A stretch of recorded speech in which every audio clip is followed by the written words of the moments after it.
সেই দিন এত অপমানের পর আমার বাবা আর কাকা মিলে আমাকে বাসায় নিয়ে চলে আসে। বাসায় আসার পর আমার চাচি, আমার মা আমাকে ধরে অনেক কান্নাকাটি করে যে কি মেয়ে পাঠাইলাম আর কি মেয়ে নিয়ে আসলাম। সেই দিন রাত্রে আমিও খুব কান্নাকাটি করি, কারণ সেই দিন রাত্রে সারাটা রাত আমি আমার স্বামীকে ফোন লাগাই একটু পর পর, কিন্তু সে ফোনটা রিসিভ করছিল না। তাকে ফোন দেওয়ার উদ্দেশ্য ছিল যে আমি তো তাকে না বলে চলে আসছি, মানে তার বোন আর মা মিলে আমাকে বাসা থেকে বের করে দিছে।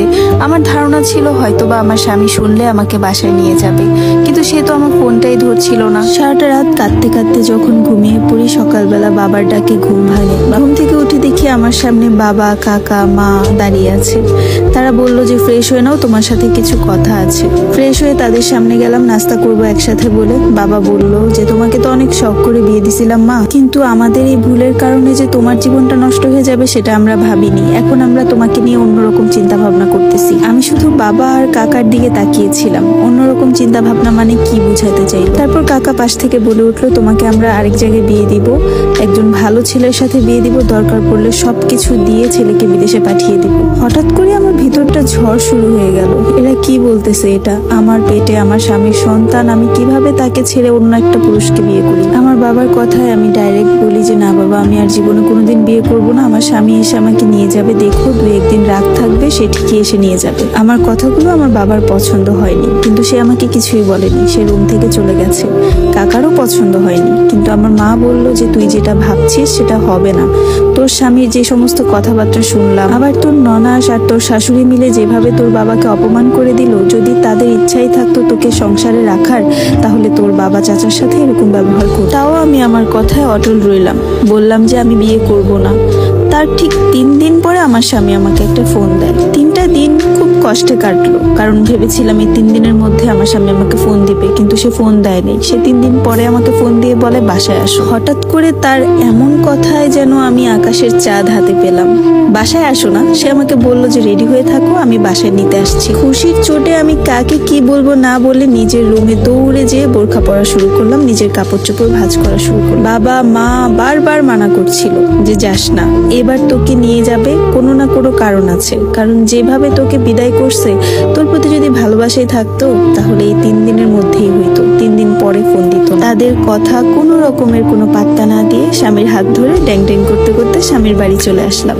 বাসায় এসে তো আমি আরো বেশি অবাক হই যখন দেখলাম আমার শাশুড়ি ননাস আমাকে এত ভালোবাসা দেখাচ্ছে, যেটা এই বিয়ের এতদিনেও দেখায়নি। ভাবতে লাগলাম হয়তোবা তারা আমার এই 3 দিনের অনুপস্থিতিতে আমাকে খুব বেশি মিস করেছে বা আমাকে খুব বেশি মনে পড়েছে।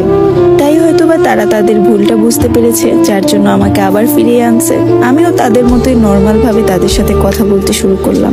কিছু সময়ের জন্য ভুলেই গেছিলাম যে তারা আমাকে বাসা থেকে বের করে দিয়েছিল অপমান করে আমার বাবা চাচার সাথে। বাসায় এসে নিজের রুমটা সুন্দর মতো গুছালাম, কারণ 3-4 দিন বাসায় না থাকলে একটা ঘরের অবস্থা খুবই বাজে থাকে। মনের মতো করে সবার জন্য রান্না করলাম। ডাইনিং টেবিলে বসে আমার ননাস, আমার শাশুড়ি, আমার জামাই সবাই মিলে খাওয়া দাওয়া করলাম। ও সেদিন আবার আমার স্বামী অফিস থেকে আমাকে নিয়ে আসছিল, আর পরে আর অফিসে যায়নি। রাতে সব কাজ শেষ করে রুমে ঢুকতেই আমার শাশুড়ি আমার জন্য 1 গ্লাস দুধ নিয়ে আসলো। এসে বলল যে নাও, এটা তোমার জরুরি, তুমি খাও, এই 3-4 দিন অনেক ধকল গেছে তোমার উপর দিয়ে।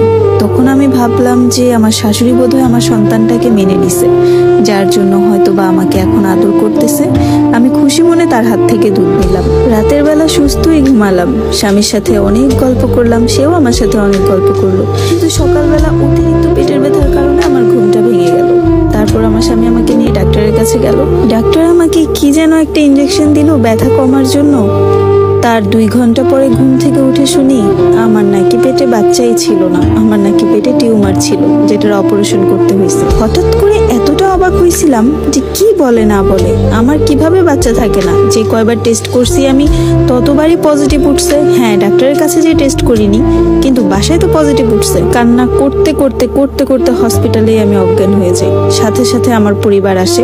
আসার পরে আমার স্বামী বলে আপনার মেয়ের পেটে টিউমার ছিল, আপনার মেয়ের পেটে কোনো বাচ্চা ছিল না। আর একটা বাচ্চার জন্য মানুষ এত পাগলামি সাগলামি করে, এই মেয়েকে আপনারা নিয়ে যান, আমরা আর রাখবো না। তখন আমার বাবা বলে যে আমার মেয়ের তো পেটে বাচ্চা ছিল। আমার শাশুড়ি উঠে বলে কোনো প্রমাণ আছে? আপনারা টেস্ট করাইছিলেন?